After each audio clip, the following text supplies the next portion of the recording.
Yo, welcome back. So today we're gonna check out a video from Chris Wilson, um, with David Breivik. I'm not entirely sure how you say that. Celebrating 25 years of Diablo 2, and as a massive D2 fan, I just had to check this out, and I have no idea what are we in for here. But I'll of course leave a link for the video in the description so you all can go check it out if you want to see it without me commentating on anything. And yeah, let's just get into the video. I'm so psyched. I'm Chris Wilson. It probably comes as no surprise that my favorite game of all time is Diablo 2. It's not only the game that I've played the most of, Oh but it seven. directly inspired me, Jonathan, and Eric to create Path of Exile, so it changed my life in multiple ways. Well, Diablo 2 is celebrating its 25th birthday today, or at least I'm celebrating it, Hooray. and to do that, I invited David Brevik to join me for a chat Breivik. about Diablo 2's development and its impact on gaming over the last quarter of a century. Thanks for joining me, David. How are you doing? Hey, I'm doing well. Thanks for inviting me. This will be fun. Oh, you're welcome. I should note that David is the coolest guy. I asked him to do this interview for my channel with literally 0 subscribers at the time of recording, and he said he was in. So I'm going to try to ask questions that he hasn't answered before to keep it interesting. Yeah, this will be So, fun. 25 years ago, I camped outside a game store. I think I was 17 at the time. I camped overnight to buy a copy of Diablo 2, the first thing that they opened in the morning the next day, Yes, sir. and Yes, got my sir. Diablo 2. Did it I should note this is myself. not the copy I purchased, of course. This is just a very signed copy I've picked up. Great box, by the way. Like, it's something I wish more games would do these days, is actual physical, hold in the hand kind of copies. Yeah. So my experience with release week was basically, a 17-year-old at university. I had exams coming up, and let's just say I should have studied that week. Instead, I played Diablo 2 nonstop for most of 7 days. Hey. So what was its release like for you Yes. 25 years ago? Uh, it was kind of a crazy time because we had been kind of crunching so hard on the end of Diablo 2, like wrapping it up and working so hard and working so many hours. It was really brutal. So when the day finally came, it was a kind of a large relief, but yet we were also super nervous because we didn't know how it would be received, and we didn't know, when you're making something creative and you release it, it's who knows how it's going to go or how people will react or whatever. You're excited about it, but you're also extremely nervous, and so because you put so much effort into this, and not just you, but the entire team, and so it's just it's a mix of emotions. You're relieved, it's finally done. You're excited, you're nervous, you're everything, and so that kind of day one is a crazy experience. I think that maybe on day one, I think this is correct. It might have been day two, but it was very, very soon after the release. We had a signing at a local store, like a local games shop, and at the mall. And so we went and had a little table set up there, and a few of us went over there, and we were signing boxes of Diablo 2 for people that bought it. I think that was actually on the release day, and we did that for an hour or two. But that was really kind of the only event kind of thing that we had done, and then the rest of it was back at the office trying to find any bugs or like what are we going to patch, or what kind of exploits are there, those kind of things, making sure everything's running okay, that kind of stuff. So it was nerve-wracking, but also it's super exciting and a really fun time. That's right, because the game had a live service element to it. People could play on Battle.net. You Right. would have had, and this would have been novel at the time. Normally, you finish a game, it goes gold, you can't change anything apart from a slow patch. But here, there's an expectation that if there's something very broken, you fix that within days. Was there a lot of pressure to have to fix stuff in the first weeks?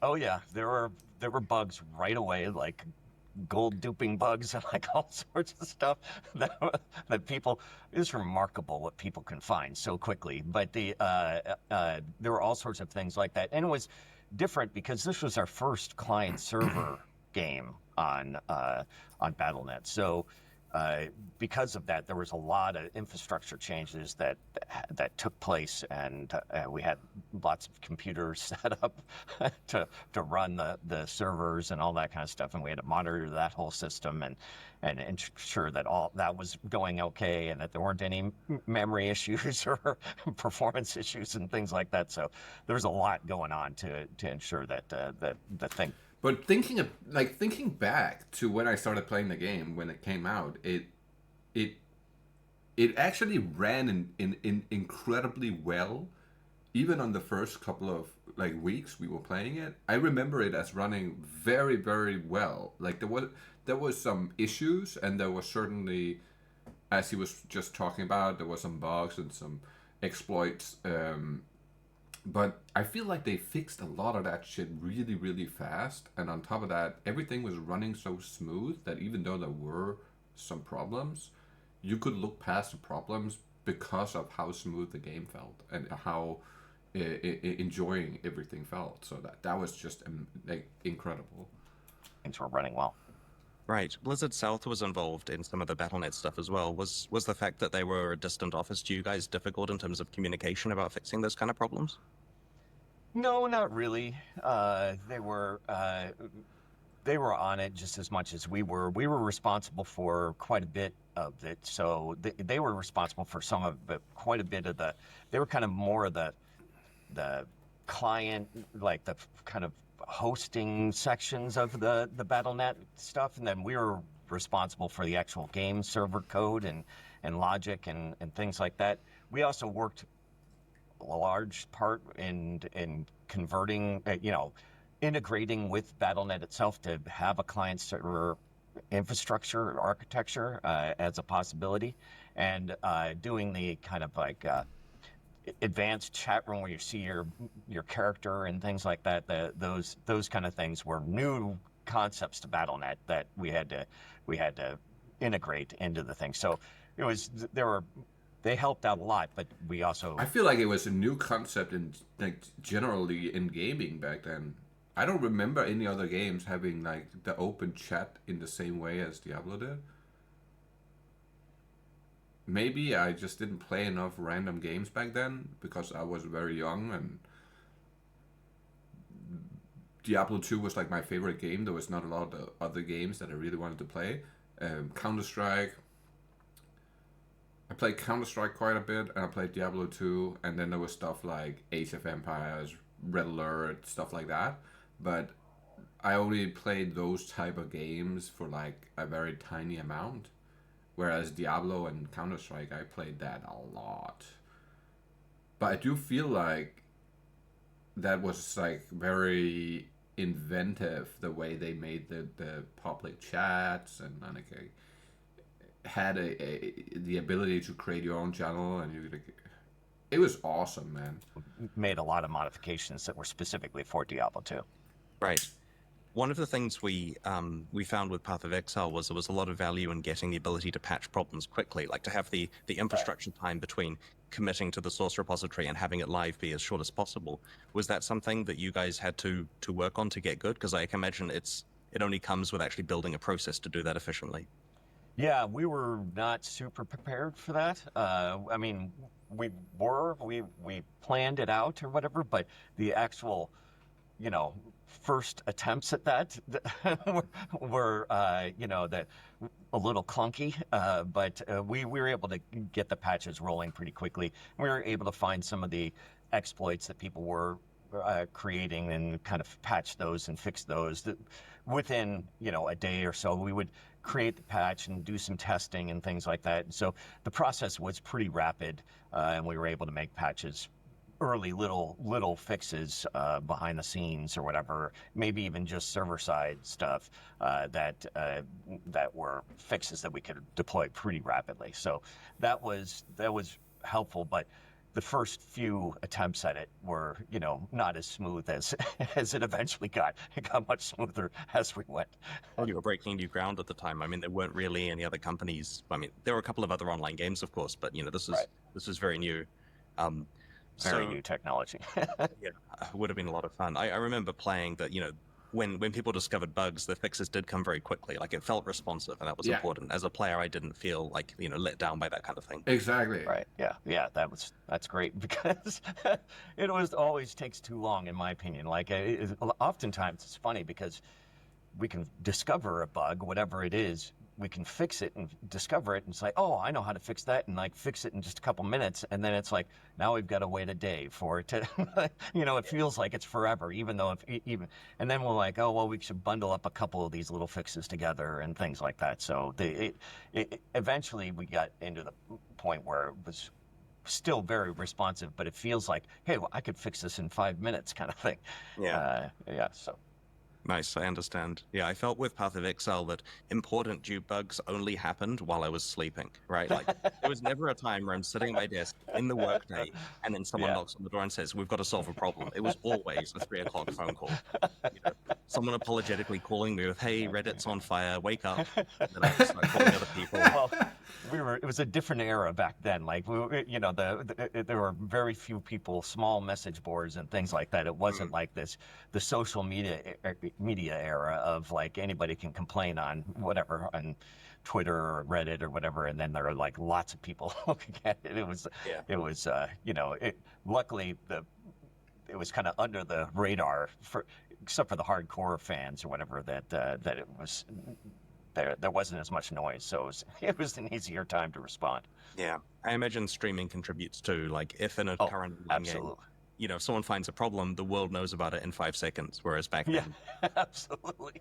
Yeah, absolutely. And it's not just it's any kind of streaming or. On top of that, back then when we found like certain exploits, we used to be really proud of the exploits we found, and we would like name them certain names that had something to do with the guy finding the exploit, whatever, and we would keep them secret for a while, as long as possible, and only share them between like close friends. And then at some point, enough people had shared it with each other to where it kind of like became known in the whole community, and it got posted on community boards or like other places, and that's when the majority of the community or the developers figured out that there was actually problems. But yeah, I remember back then finding stuff, and then we would keep it secret for as long as we could, and like enjoy what we found.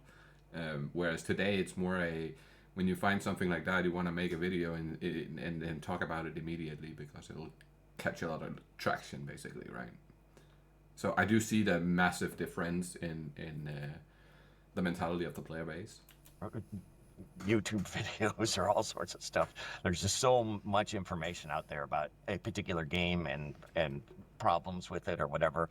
Everybody's looking for clicks and views and things. So it's Exactly. if they can make something that shows off a bug or an issue or something, then they're going to get some views on it. So it is it's just kind of a different world we live in now. Yes, this is true. So Diablo and Diablo 2 had a massive impact on RPGs that came after them. Diablo 2 was the first RPG to use skill trees, for example, and its color-coded item rarities and random item generation with mods and so on became pretty much the de facto standard for most modern ARPGs, or most modern RPGs in general. Like, you install a game that honestly doesn't even feel like it's an RPG, and it's got color-coded items and random in the same way. Yep.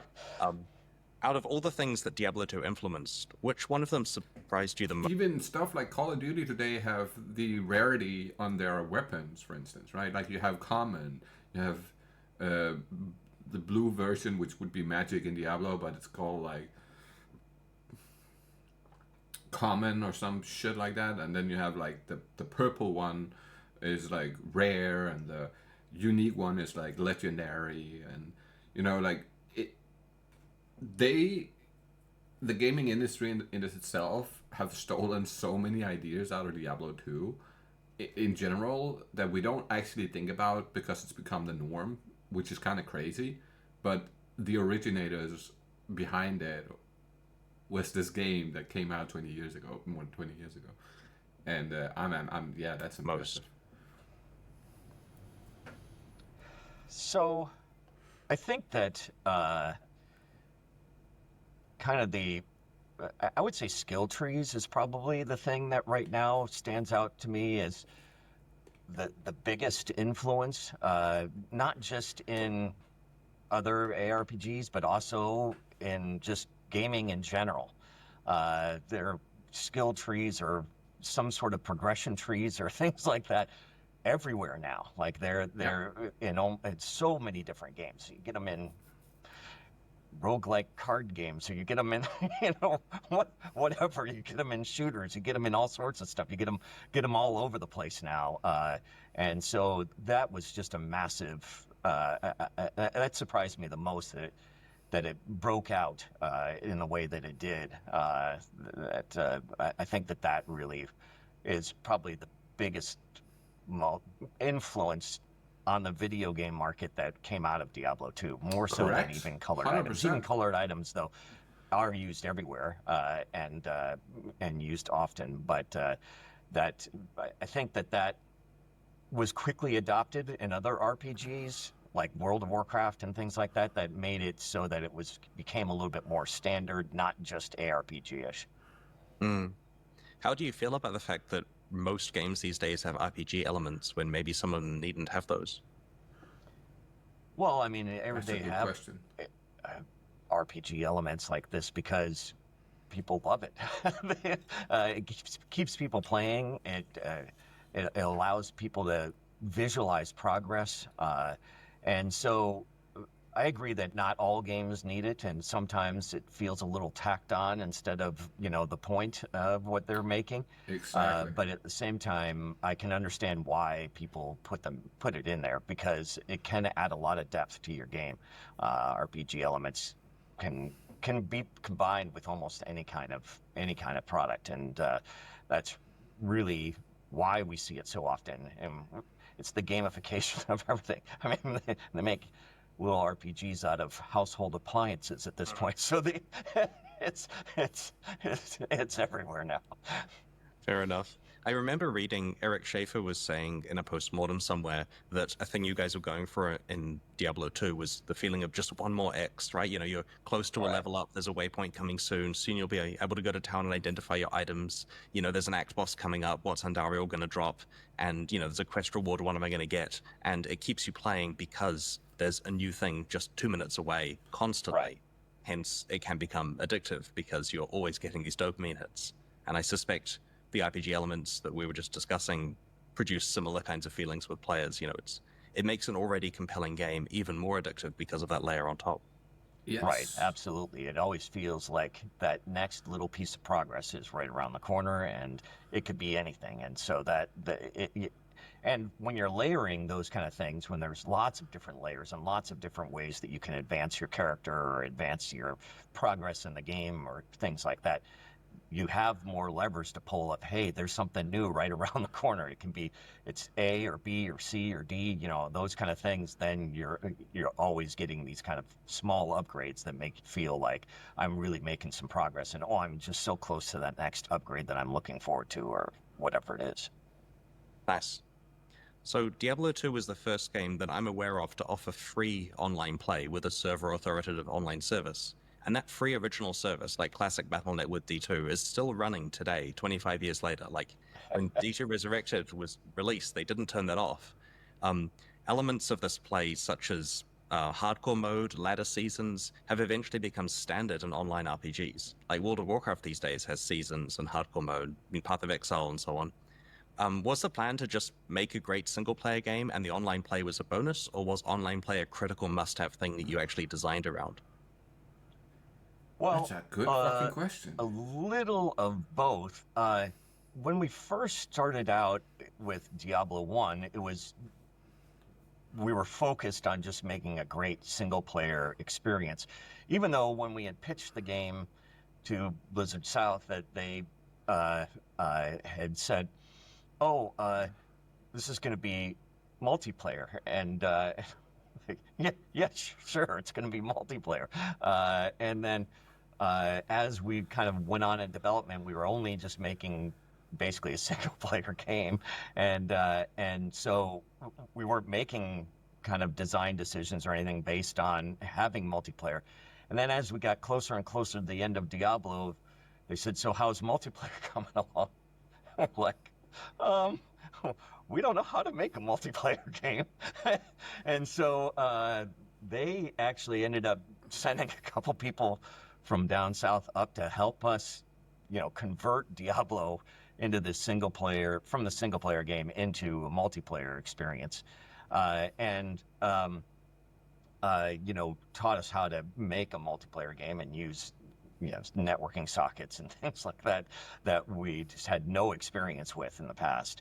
And so with that, then some of the stuff changed. Like the invention of BattleNet happened right around there, maybe 6 months or 8 months before we finished Diablo 1, when the idea came to light that we were going to do this BattleNet thing. And so, and then, we didn't have time to make it a client server game. We only had time to make it peer-to-peer. And so then it was, converting all the code. And then once we got the actual multiplayer working, then we started making some multiplayer decisions and realizing that the design definitely got influenced by the multiplayer quite extensively as we went along, and the way that that you played the game and how fun it was to have other people in the game, and then who gets to pick up the loot first, kind of arguments around the office, those kind of things definitely had a big influence on the product in the end. And it started out as yes, we're going to have multiplayer. Then we were making a single player experience. And then at the end, we added multiplayer, and it had a little bit of an influence. And it was definitely a big influence on Diablo 2. That's cool.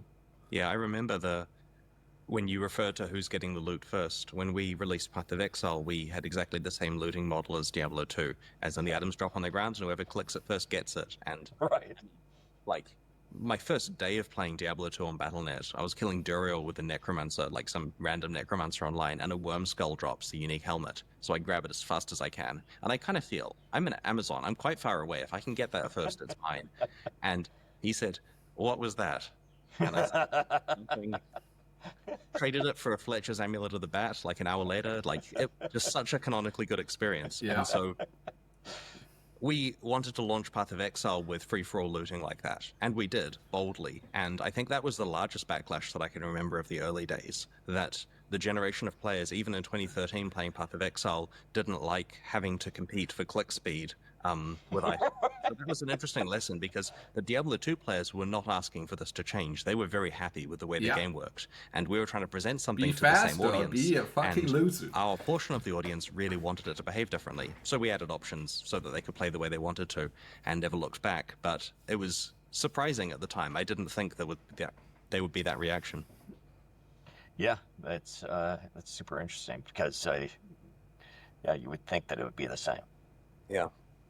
So Diablo 2 inspired a generation of developers to get into game development. And that's just not a statement that I'm making. I mean, I was one of those people personally. I was 17 years old, as I mentioned before, studying computer science when the game came out, and it took over my university years. And I was the perfect age for me to decide, this is what I want to do in the future. I want to make an RPG. I want to make something like this. And so firstly, thank you for changing my life. And secondly, I wanted to ask what your inspirations were. What games did you play as a teenager that made you want to get into game development? Even if they didn't directly influence Diablo, what was it that made you passionate about making games? Oh, that's a good question. Well, I think the earliest kind of RPGs that I was playing, Wizardry and Ultima, those were games that really inspired me to want to become a game developer. I really loved them. And I can remember a long time ago, this is, I don't know, geez, it's 50 years ago now, or whatever, 40-something years ago. We were at a grocery store checking out, and there was these kind of point of sale little gossip magazines that were there, and I was leafing through it and opened it to this page, and on the page was an article about Richard Garriott, and how he had made, I don't remember, there's like $100,000 making Ultima or something like that, and I was like, oh my God, you can do this for a living? You know, it was like it just dawned on me at this point that was like, wait, I could make this into a career. The games isn't something I just play and do, or I could actually make money doing this or whatever. And so, like after that, all I ever wanted to do was I was really into gaming. I was playing a lot of games. I was learning the code and doing all these things. And so really from kind of that point on, I took it seriously as my career choice. That's what I wanted to do with my life. So I think that realization that it was a real job for people, even though because it was such a small hobby at the time. There were very few people in the game industry and very few people making games, and very few games existed. So it was just kind of like a really tiny industry at the point. So the idea of actually making money off of these things was, as a career, was like not even, it'd be like, I don't know, today somebody, hey, somehow they figure out a way to make a career out of being a ham radio operator or something, you know, some obscure hobby or whatever. That, you know, it's like, oh, wow, that's incredible. So you know, I think that really was kind of the moment that I was like, that stuff inspired me to become a game developer. And then I played lots of games all the way in college and the end of high school in the early 80s and mid 80s. And games like Bard's Tale and then of course when I went to university, playing Rogue, and games like Moria and Angband and NetHack and things like that really inspired me to eventually make Diablo. That's very cool. Did you ever get a chance to meet shit. Richard Garriott? Yeah, I have, and I told him that story. That's awesome. That's cool. Sick. So while Diablo 2 was being developed, what non-game media like films or books or albums influenced the team? Wow, some good questions. There's a lot. You know, any kind of popular media at the time definitely was a big inspiration. But I can specifically remember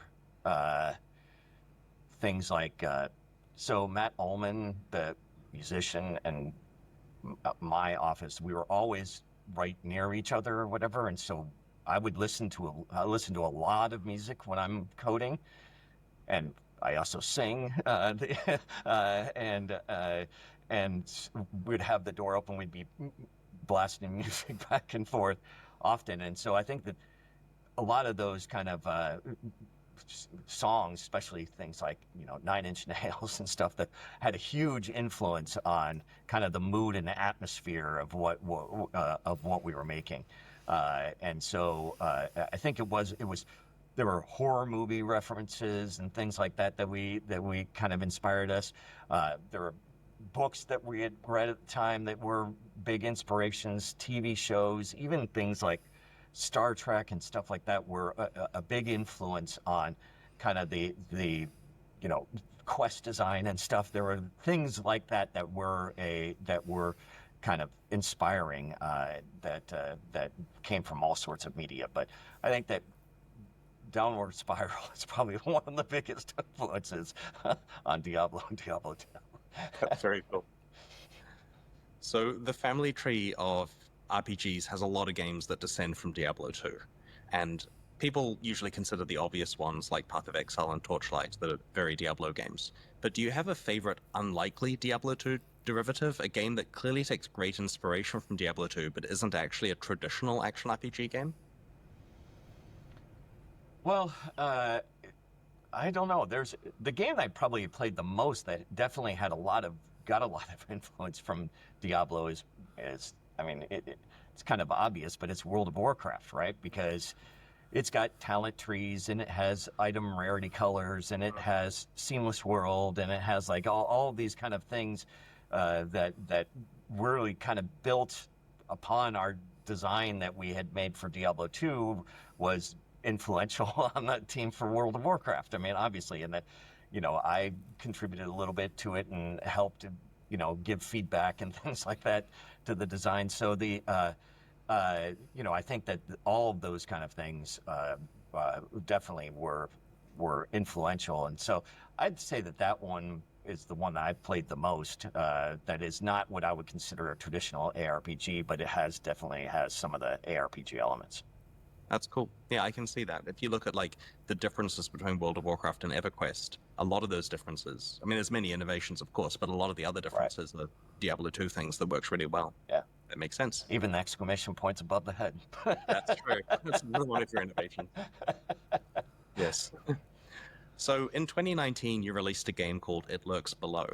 Somehow you managed to create the entire thing by yourself, which is an amazing accomplishment. And I know that people watching this may just think that, game development is just an easy thing. And of course, someone can make a game by themselves. Look at Stardew Valley, look at Minecraft and stuff. But no, it's really hard.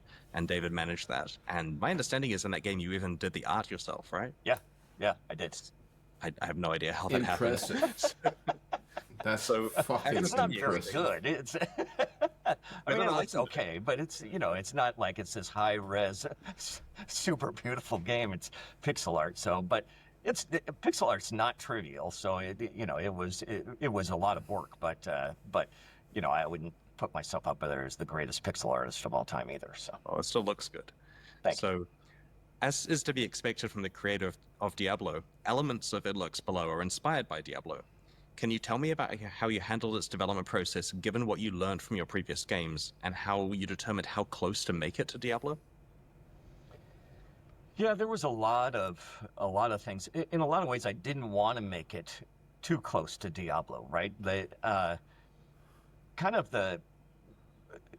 I consider myself incredibly fortunate that I was involved in Diablo and Diablo 2, and it's just made my life so blessed, and I'm so proud of what the team and everybody accomplished with it. It's just remarkable. But at the same time, especially now, 25 years later, there's a lot of rose-colored glasses and nostalgia built into your memories of Diablo 2. And so when I'm making It Lurks Below, I didn't want to make it too close to Diablo 2 because then expectations are crazy, and so Exactly. I purposely wanted to separate it. But obviously, it's inspired by it. It has random items and it's action based and like all of these kind of things that I love about games and love about role playing games and action role playing games, and so and combine that with kind of like a love for. A big inspiration for that game was a game called Starbound, where I played it quite a bit, where you dig down into the different planets and visit different planets and stuff and craft things and whatnot. And but I wanted to kind of combine that with Diablo and have like this kind of a merger between the two, and do a little bit of survival with it and things like that. So it was different enough from Diablo because it had everything from growing crops to putting down buildings and digging down in the ground with a pickaxe and stuff. So in a lot of ways it played very differently than Diablo, even though there are different modes of it where you can make it a little bit more. You can remove the survival elements if you want, just go ahead and dungeon dive, but on purpose. It was like I wanted to make something different. I didn't want to make it a clone of Diablo 2 because, again, the expectations are just so high. If I would make something like that I couldn't possibly do that by myself. Yeah, well, I think you managed to achieve having those expectations set. Like when I approached the game, for example, I didn't think this is the next Diablo 2. I thought like this is a way better version of Terraria because it has like Diablo items. Absolutely. Yeah, exactly. And that was really what I was going for. And I had so much fun making the project. And, it was, and it ended up on Game Pass and all sorts of stuff. So it ended up doing pretty well. So I was super excited about the way that that I was able to do that and take the time to do that project. I remember you and I had dinner in San Francisco a little while before the release of the game, and you were telling me about it, and I was so jealous of what you were working on there because I was deep in the minds of some difficult Path of Exile stuff with a large team and all of the responsibility and workload that comes with that, and the idea that you were just sitting there making a game for fun and enjoying every moment of it and getting complete control over everything and have this creative vision that's entirely yours, it made me a little jealous. I mean, I love working with other people, but just the idea of, you making this game that's a complete manifestation of what's in your mind was something that was very appealing. Yeah, that I think, well, that kind of honestly answers why he left GTG, honestly. I think he's very, like, I think he wants to make something that's gonna immortalize him, like Chris, right? I think Chris want to make something that immortalizes him, and that is fully his own, which is super interesting because it could actually turn out to be the next thing, if you know what I mean, just because his vision is very healthy, I would say, in game development. So super excited to see what he's coming out with. that's really what made it super fun. And I made it all by myself, but I definitely, talked with a bunch of other people who gave me feedback and things like that. So, I didn't truly make it on my own. There was, there are definitely other people that helped out in giving feedback and design advice or whatever, playtest advice and all sorts of stuff. I don't think that you can really ever make it in a vacuum, like by yourself, kind of thing. And I think that's actually dangerous. It really helps to get some outside influences and perspective. But largely being able to control everything like that, all the vision and make something that you imagine and make it real. Including, I did everything. I made my own engine for it and everything. So I did all the sound effects and stuff. So it was just really a fun project, and I had such a good time doing it. That's very cool. So when we started development on Path of Exile 2, I felt like I was in a position of great responsibility that Jonathan and me and Eric had to decide the direction of a sequel to a popular game. We had to decide all these critical decisions about what areas of the game should stay true to the original and which areas should be innovated on. And you had been in a similar position when you were designing Diablo 2, that some things in from Diablo 1 you wanted to keep really close and some things you wanted to change up. Was it immediately clear to you how to evolve Diablo 1 into its successor, or did it involve a lot of experimentation during development?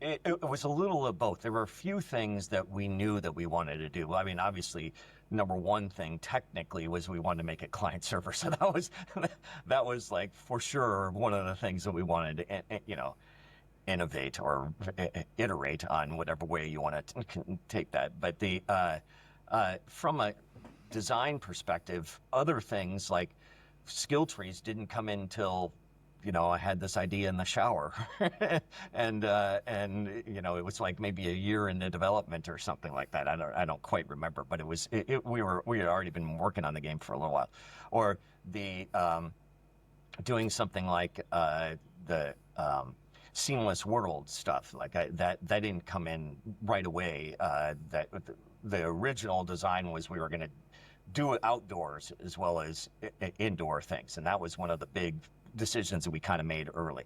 And so I think that once we started making the outdoor things, then I was like, oh, but I can figure out how to stream the entire thing, like and stream the levels or whatever. We can generate them and bring them, anyway. I figured out a way to get the levels just constantly, no load screens kind of thing. And so that technology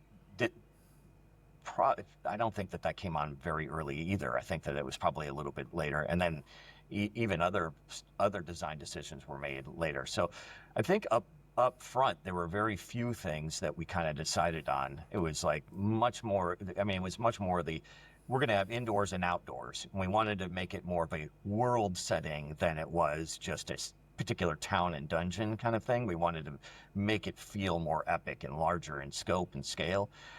And so I think Which that those they were did. kind of the nuggets of the ideas of the direction that we headed in that were really kind of the big things that we were going to change. More character classes and some stuff like that, different character classes, that stuff were also on the list. But it wasn't really all that clear. And at first, we didn't even really want to make a sequel. It was like we were really burnt out from Diablo, and it took us. We started experimenting with a couple of other ideas for a couple months, and then probably maybe 4 or 5 months after we've shipped Diablo 1, then we were like, okay, we have enough of these little ideas. I think that now that it makes sense to move forward with Diablo 2. Fair enough. Are there any Diablo 2 ideas that you deemed too risky and just cut early? No, and we should have. What a joke. we were really bad at scope creep, right? And that's part of the reason that we ended up having to crunch really hard. And we was like, we had no real kind of system for production where we were not, we weren't doing. We were just making lists of things we wanted to do. There was no estimates of how much time or commitment or anything like anything was going to take. We weren't estimating tasks or anything like that. It was just like, here, let's just start making a game. And then, hey, we've been dreaming of all of these things. And then all of a sudden the game's gigantic and we've never cut anything. We've only added and then it's just out of control. And then it's like, oh, we got to finish this up in a year. Oh my God. And then it's crunching. And anyway, so it was bad game development process. And we didn't have really any true kind of production stuff that is used all the time now in modern game development. At the time, it was just like fly by our seat of our pants kind of development. And we really should have cut stuff. And we should have been thinking about scope.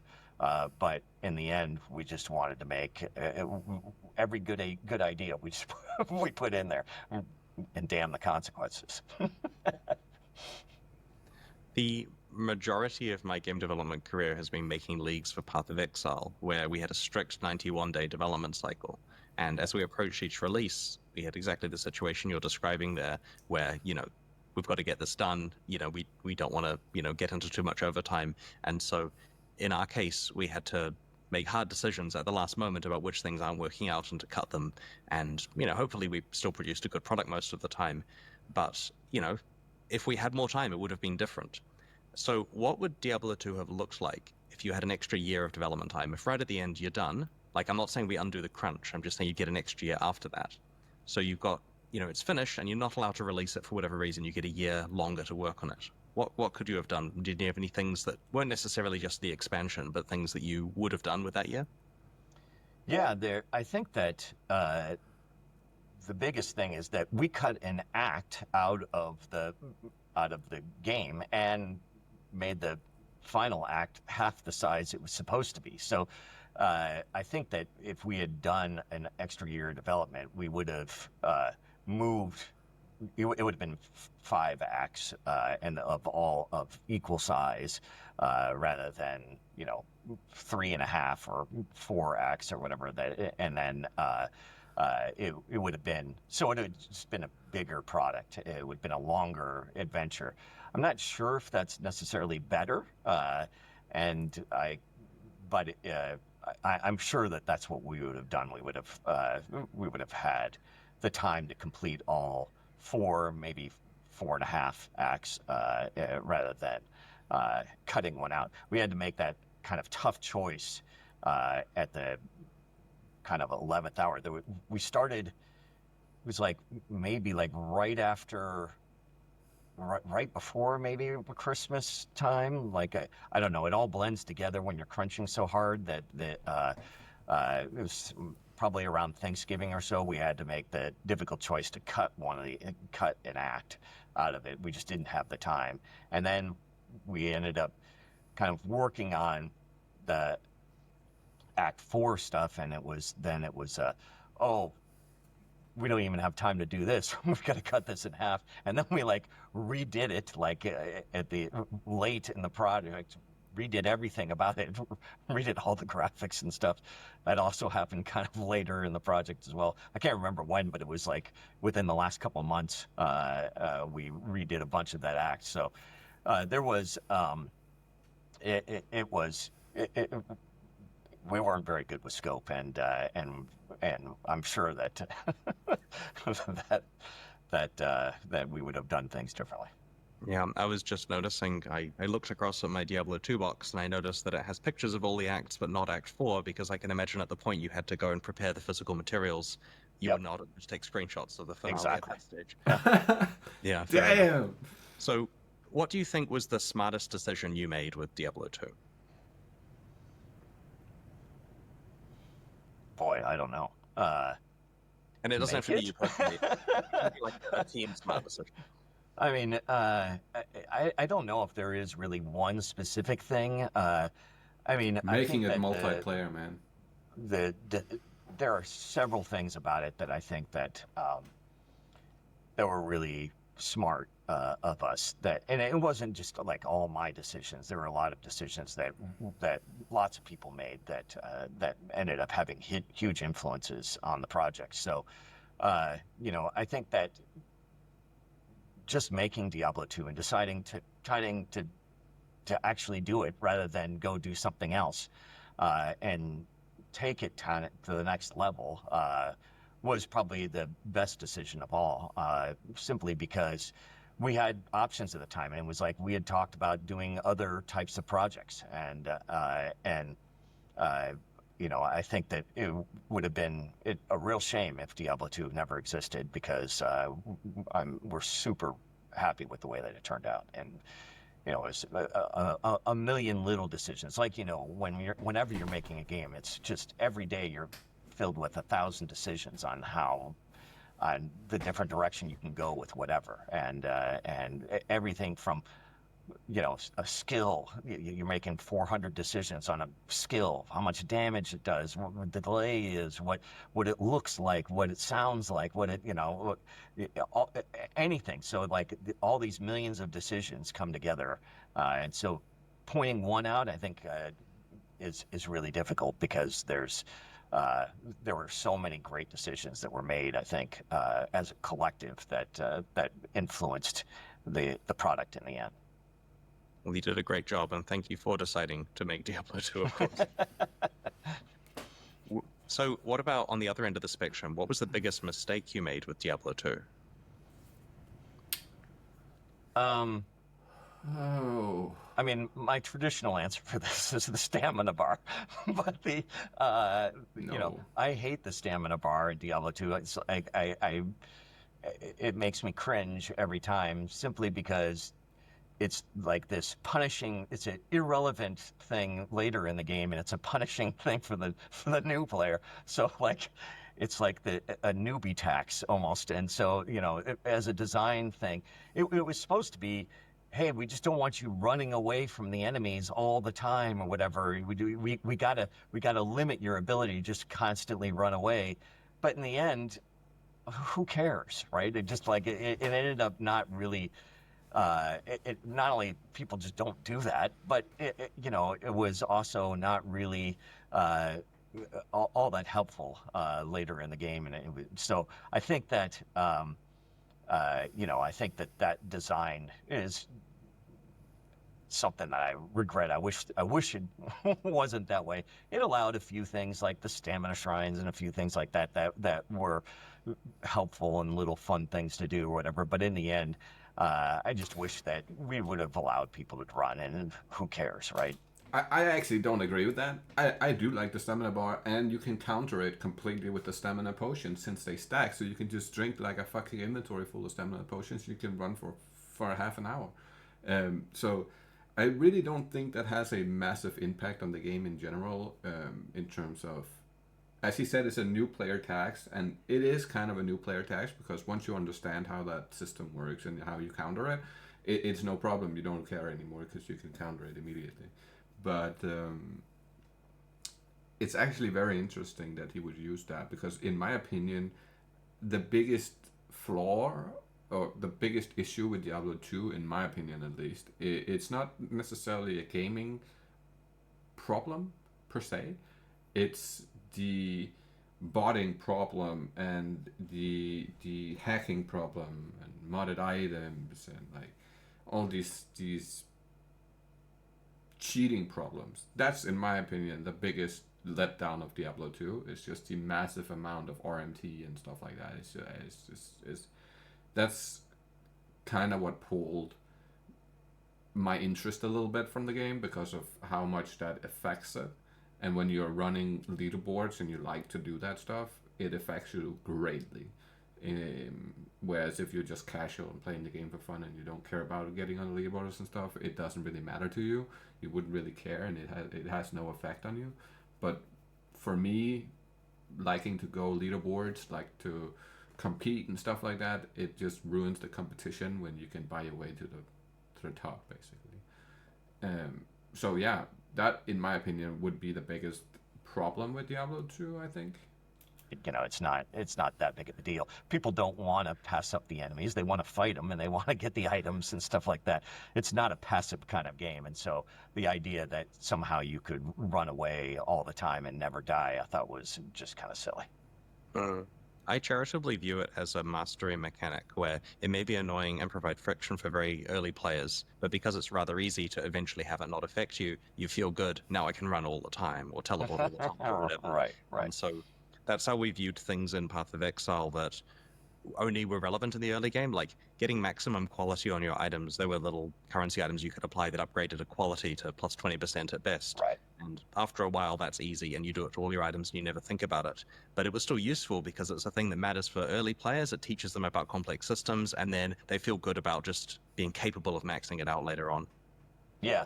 And I also feel like, in some ways, the stamina bar did have its point, which is that it does teach the early player, you can't keep running away, right? And so once they've learned that, then they don't even really think about it as something exactly. that they It can do all becomes a the time reaction kind of thing. And then later on, they can discover that through different gameplay things that they can use that to their advantage or whatever. But right off the bat, it encourages combat. So in some ways it was good, but I don't know. I still think that there probably could have been a better system to design there than we did.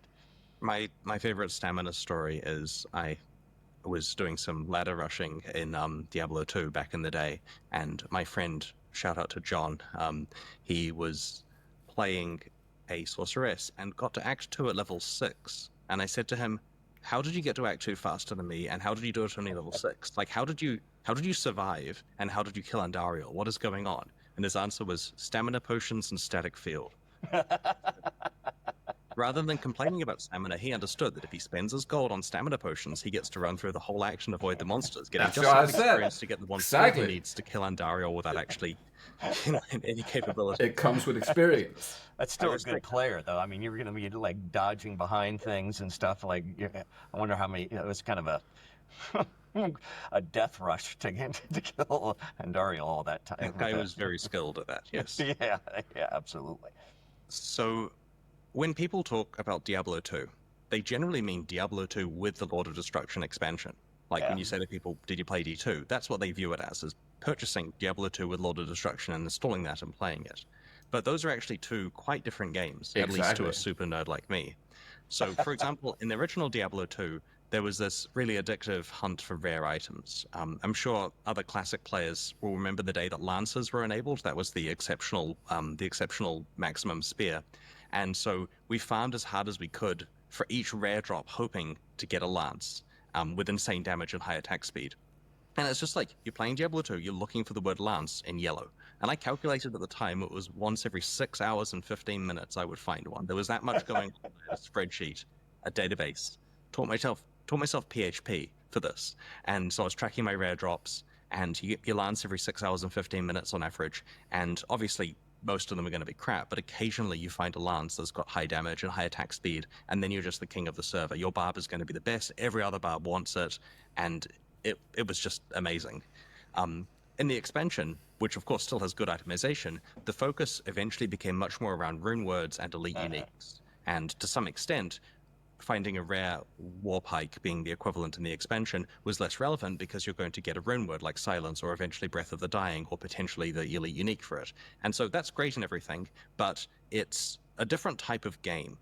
And I feel that the two actually play really differently. Like an example was you couldn't get mana potions from the vendor in Classic, and in LOD eventually they were sold in the vendor with 1.10, and that changes how characters deal with mana. In Classic, you had to solve the mana problem. That meant putting points in energy, putting points in warmth, actually getting mana on your gear. Whereas in modern LOD, there is a rune word you put in your mercenary, and now mana is trivialized. And so I tell people that Lord of Inside. Destruction is an extremely good game, but classic Diablo 2 is a masterpiece. What are your feelings about the difference between Diablo 2 and Diablo 2 with the expansion? Well, I you've agree. laid it out pretty well there. There are huge differences, and it was a little bit like the rune words and stuff. Uh, was a little bit of, I would say, in some ways, is a little bit more general audience friendly in that that specifically hunting for specific items is really a smaller audience than people that like feel like they can achieve something by collecting a bunch of things and putting something together. They feel like they have more control over that. They feel like they can get to their goal and achieve their goal in a more timely fashion.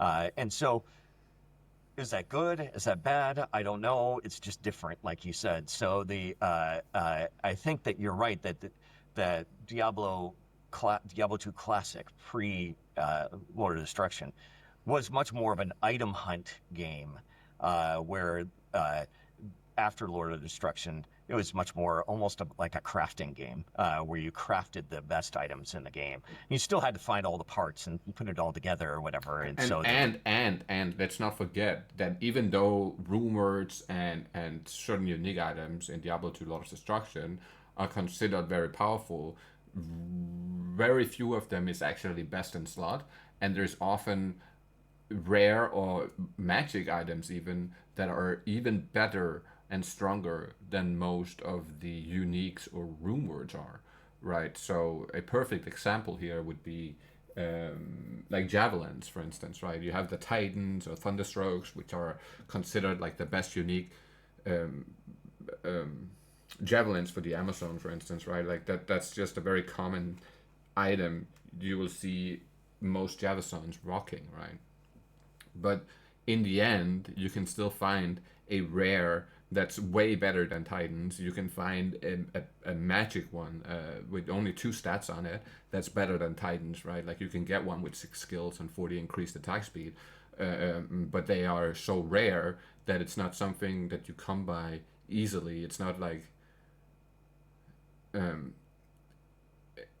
it's something that even though that I've played the game for around 20 years, I still haven't found the 640 javelins, right? Like that's just how rare they actually are, that after 20 years I still haven't found them. So I still think the item hunt is there. It's just slightly changed in the way that you're not item hunting to make your character good enough to do the end game content, because you already have rune words and uniques and other things that can take up that item slot, and then you're able to do the end game content.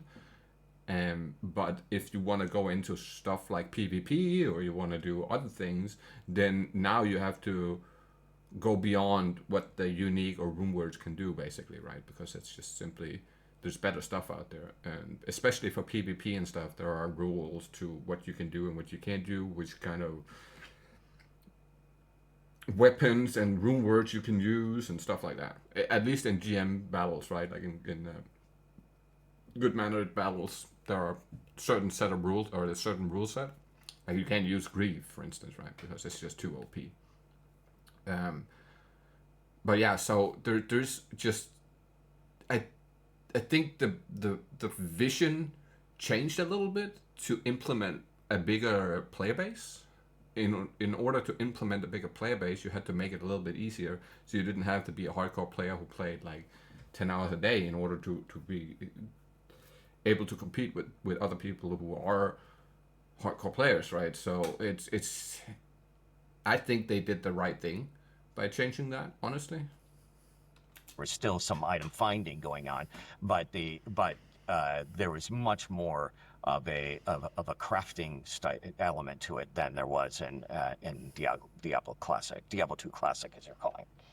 Yeah, fair enough. That's very interesting. I care a large amount about this particular topic. I spend a lot of time, getting people to play Diablo 2 and then telling them now try it without the expansion and tell me what you think. And as you say, the expansion stuff made it a lot more new player friendly, so there's some rough edges on the classic version, but it's fascinating to see, you know, people telling me, well, I've played it for 2 days without sleeping now, so that's cool. Like in 2025, people are refusing to sleep because of that game. It's pretty remarkable. Yeah, it is. So there were always reasons for moving on to new projects after a game and its expansion had been released, so it's completely understandable that no further expansions were made for Diablo 2 after Lord of Destruction. You've mentioned you did some planning for a potential second expansion, and I'm not going to put you on the spot and ask you, details about that, but given the amazing long-term popularity of Diablo 2, do you see a kind of alternate potential, like parallel history for the game, where a series of expansions were released for many years afterwards instead of moving on to other projects? Not really. There were a lot. We always wanted the sixth act expansion, um, but we never got it, right? And I still think that if they were to put that out today, even if they make it a paid for DLC that you have to buy, I think it would be highly popular. And I think Blizzard have shot themselves in the foot by making Diablo 3 and Diablo 4 be games that had nothing to do with Diablo's original, like the original bones of Diablo. It doesn't have that same structure. Um, so I personally think they should do a lot more with Diablo 2 still, because if they really wanted to make good money and stuff, they could easily do that. There is so many modders out there who have made stuff for the game that are just infinitely better than what it originally was. And if Blizzard was smart, they just basically buy up those mods, right? Like, and they didn't even have to develop stuff. They could just buy up the mods and implement them into the game, um, which would be a very easy, cheap, and fast way of dealing with it, honestly. And especially as he said, they cut out an act, and then that idea and development has already kind of been done towards that section, so it would be less work. But yeah, I that is what we all have been wanting forever. A lot of there's a lot of information out there about kind of that at the time that when you release multiple expansions, that the audience size goes down with each expansion, kind of thing, and so you sell the most of the original thing, then a little bit less on the expansion and a little bit less on the next expansion. I don't know if that would have really happened with Diablo 2, because Diablo 2 kind of bucked the trends in many ways. So maybe it could have existed, but we were eager to kind of move on from Diablo 2 and make Diablo 3, and so that really was that more so than anything was the big change that we wanted to make. There were ideas that we had to make Diablo 3 kind of a new, something different than Diablo 2, and we were eager to kind of work on that. As well as then we had also, at Blizzard North, kind of split into two teams, and we had other product ideas that we were kind of iterating through and making demos of, and creating kind of something brand new that was not going to be Diablo related at all. So there were kind of those two things were occupying our time. That doesn't mean that I didn't think about Diablo 2, because again, I designed a Diablo 2 expansion, another one. So maybe there could have been an alternate timeline. I think that honestly, if we had stayed there, that we would have made Diablo 3, and there was probably a decent chance that the second team or the other team would have gone on to make another Diablo 2 expansion, that definitely could have been a high possibility. That's what they should That's have very done, interesting. I'll 100%. bug you in private about that second expansion to hear the juicy details. Sounds But good. what you're describing there is similar to the line of thinking that was happening at Grinding Geek Games with Path of Exile, where while Path of Exile was growing with each of the 30-something expansions we'd done for it, well, 3 monthly updates. I don't know if all of them are large enough to be called expansions, but you get the idea. While it was growing, there were still players who would occasionally fall off playing Path of Exile, and you couldn't do anything to get them back on because 15 expansions have been released since the last time they played, and it felt like a Right. different game. And so the idea with the sequel, as well as getting to explore new things, is it's a great ability for people to get back into the game. And my understanding is that worked extremely well. Like the Path of Exile 2 has been a great onboarding thing for new players, or returning players, which is exactly what it was intended to be. And it's and that's exactly what you were finding there, where when you were looking at making subsequent expansions for Diablo 2, there's the fear that it's just narrowing the audience size, whereas Diablo 3 printed $1 billion quickly, and Diablo 4 they announced, I think, $2 billion in some time period. And just progressing down with new numbered games that aren't expansions to previous ones, obviously, is quite good business. Yeah, see So- GTA 6. I hear that budget is $2 billion, including marketing for that. Yeah. So, before unfortunate events occurred, your team at Blizzard North were working on Diablo 3, as you mentioned. And my understanding is that this project was later restarted by Blizzard South, and their released version is different to what you were planning. And you've spoken before about plans for the version, so I don't want to ask you to repeat yourself, but how do you feel these days that your version of Diablo 3, in hindsight, how do you feel these days about your version of Diablo 3 in hindsight, if it had been finished and released? Do you still feel it was the correct direction for the next game in the series?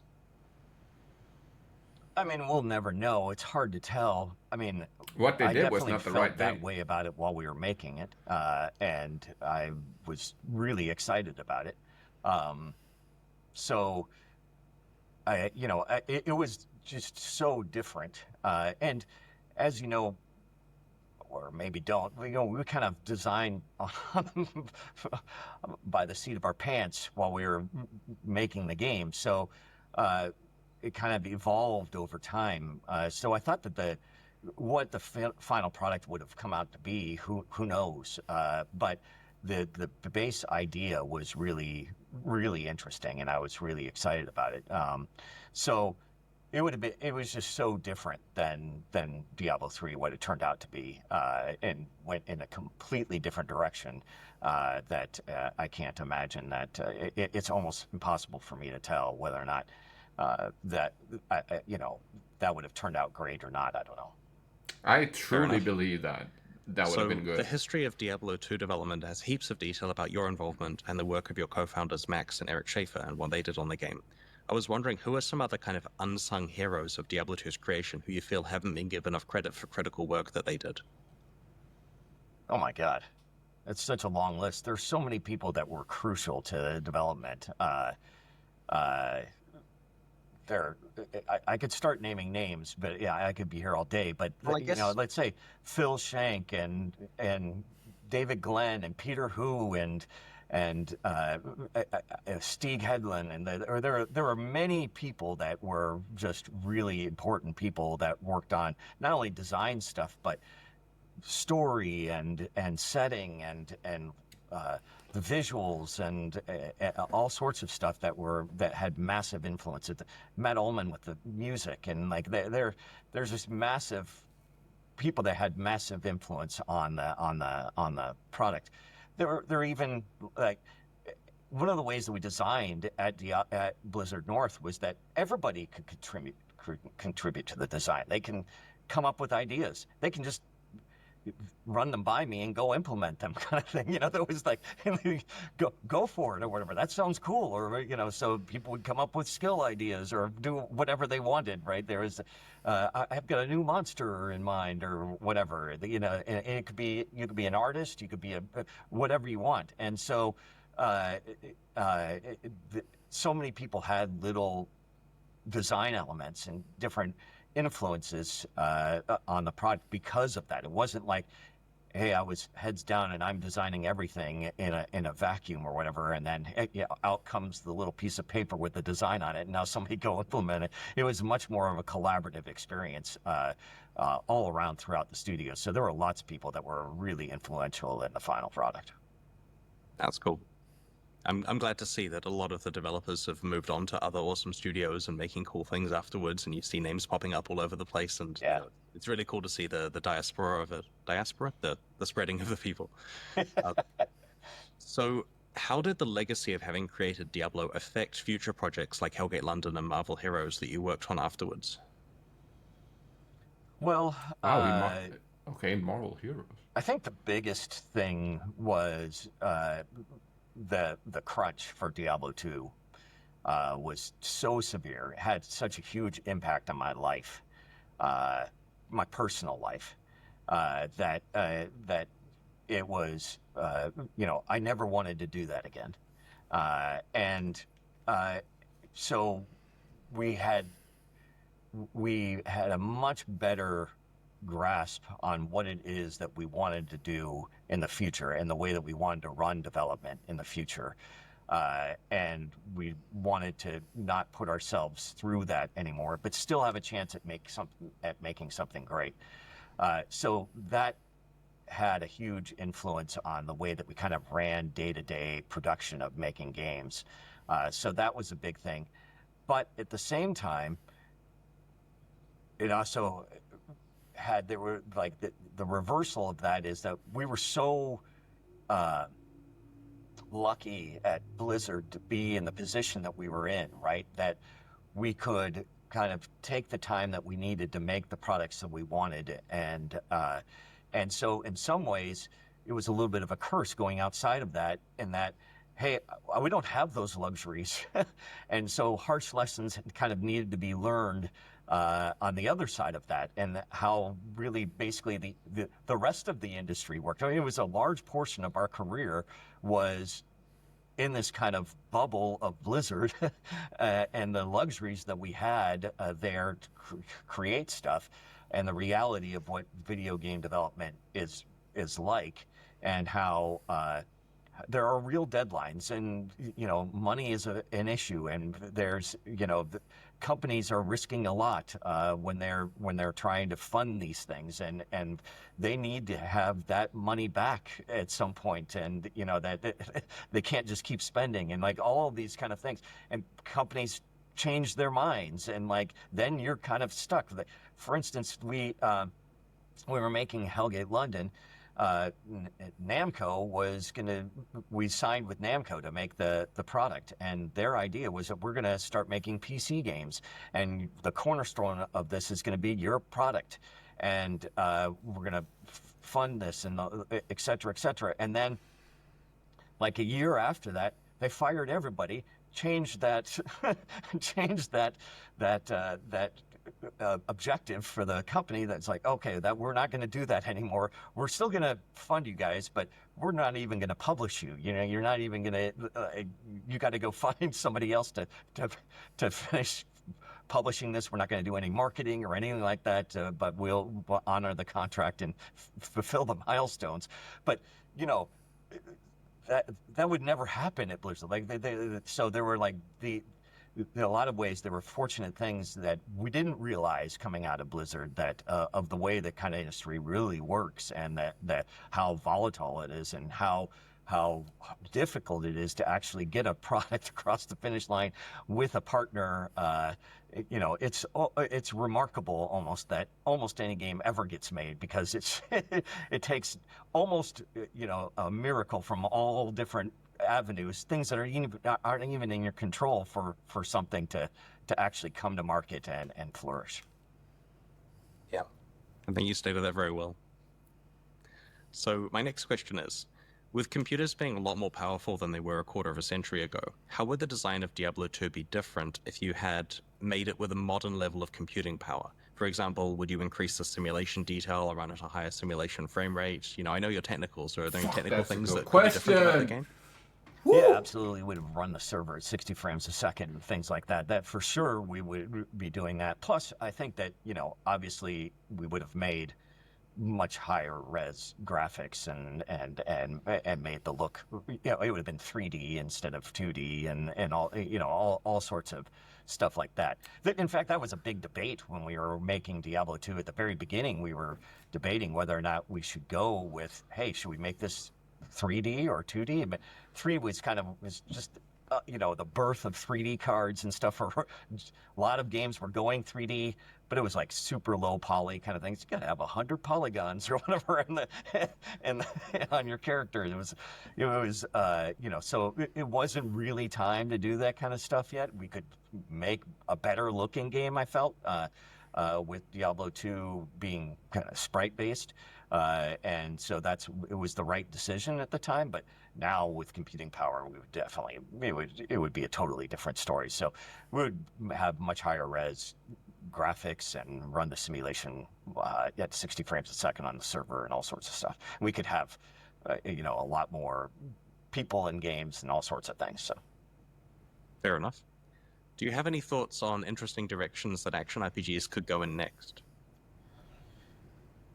sure, there's a million different directions that things can be taken in.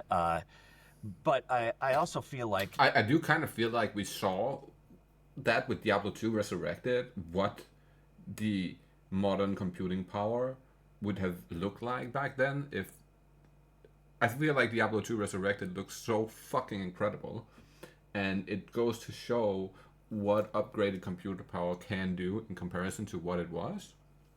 So I'm really happy they did the Resurrected situation. Um, so and I feel like that was very needed too, in a way, right? Like that alone was such a success that I feel like they should have taken that and then kept it alive instead of just keeping it on life support, right? Like that's basically what it is now. It's on life support. The new leagues come with nothing new, nothing changes, no changes to player power, no changes to any items, no changes to nothing, right? And that part is what I'm really sad about, because it's simple changes, right? Like it's flipping the numbers and stuff. And with the modern graphics we have in D2 Resurrected, I think they would have benefited a lot from keeping that alive for a lot more, keeping it fresh for a lot longer than they actually did. I think that would have been a very big success. But it would have taken players away from Diablo 4, because Diablo 4 is such a sad game that it would just it would have fucked with their pockets, right? Because people would have left Diablo 4 to go play Diablo 2, which a lot of people do. that in a lot of ways the genre is a little bit stagnant right now, and I would love to see some kind of big innovation in it. I would love to see somebody break out of some of the formulas that have been there now for 25 years, and so I think that some games are attempting to do that, and I would love to see some more innovation, and make ARPGs in a way that isn't just simply about the loot chase or whatever, right? That isn't about loot explosions and killing swaths of monsters or whatever. Making it a little bit more, I guess, slowed down, I think is kind of a description, and less and more about the actual experience of feeling like you're in a dangerous world, and making it more, let's say, more compelling in that way, more immersive, and more. And so I love to see more that direction than a giant loot fest. Yeah, I understand. I would love to play a game that was still an action RPG, but was focusing on exploration and was scary again. Yeah. That would be a lot of fun, because you get the hooks of the itemization, but Right. you feel completely immersed. And Right. my memory of Diablo 2 was that it was kind of this online world that I was privileged to get to play in briefly, and I felt like I was a guest in the world, exploring it while I had time on my computer, aside from university assignments and stuff. And then it got pulled away from me, and I look forward to going back into the world. Like, it really did feel like this special place I'd go. And it's, yeah, there was good memories there. You managed to achieve that really well. So I see what you mean about that being something that might have gradually become eroded with the spreadsheetization or TikTokization of a lot of modern games these days. Right. So you currently have a lot of projects on the go, including a publishing company called Skystone Games. What are you up to these days? Yeah, I'm up to a lot. Skystone is a publishing company, and we've been publishing indie games. We have a big game coming out this summer we're super excited about called Tiny Bookshop. Has a lot of wish lists and stuff. It's kind of a cozy game where you open your own little bookshop in the back of a trailer and go around to different locations and sell books and stuff. It's really fun. It's good strategy, little depth and strategy to it, or whatever, about what books you sell in different areas and where you acquire new books and things like that. So anyway, it's super fun. So I've been doing that for a few years, and we have quite a few products signed. Just signed another one about 2 days ago, so that we're super excited about that too. And so that's going real well. And we have also some pretty big plans coming up and some announcements coming up, maybe around PAX or something like that. That should, that will probably make some noise about it. So we'll see. Skystone is going to be growing. That's really cool. Do you get to give much creative input on these games, or are you mostly handling the pure publishing kind of stuff and letting the developers do the fully creative side? Yeah, one of the differences about Skystone that makes it different from other publishers is that you get to use me as a resource. Like I'm happy to help out in any way. I'm not trying to take over their games. I want developers to make the game they want to make and be passionate about that and stuff. But sometimes you can be stuck or need feedback or whatever. Or like it helps to get that outside opinion. And so somebody that has a lot of experience making games and a lot of different types of games, because I haven't made just ARPGs. I've made a lot of stuff. I've consulted on 1 million games, so and help design a lot of different things and help promote a bunch of different products, and so having that experience, technical experience, helping out with any kind of technical problems that they have, as well as walking new developers through, hey, how do I sign up and get all of this stuff with this Xbox dev kit working and things like that. Anything like that we also do those kind of I can help out in that way. So that definitely makes us different. So we do all the regular publishing stuff. We help out with community and do marketing and influencer outreach and promote events and things like that to try and promote the title, but also and gather wish lists and guide them through the whole process, but also kind of are a dev at heart and can give good solid feedback, especially to a lot of the indie developers are young dev groups and lack a lot of experience, and so a lot of them find it super helpful for me to give them feedback. That's really cool. Yeah, it's been a lot of fun. I've really enjoyed it, and I've got other projects that I'm working on as well that I can't really talk about. I've really enjoyed working with all these developers and meeting a bunch of people. I know so many more people now in the industry because of this. It's been really, and the amount of creativity that's out there and the passion that people have for making video games, it's really, really exciting and really, really awesome. What have you been up to? Well, after a year of retirement where I kind of spent my years, traveling, sorting my magic cards and so on, I started to, well, there are enough magic cards that it takes more than a year to sort them, so there's still plenty to go. Yeah, that's a separate discussion, David. Yes, I just got back from MagicCon in Vegas yesterday, so there was awesome. A lot of fun purchases there.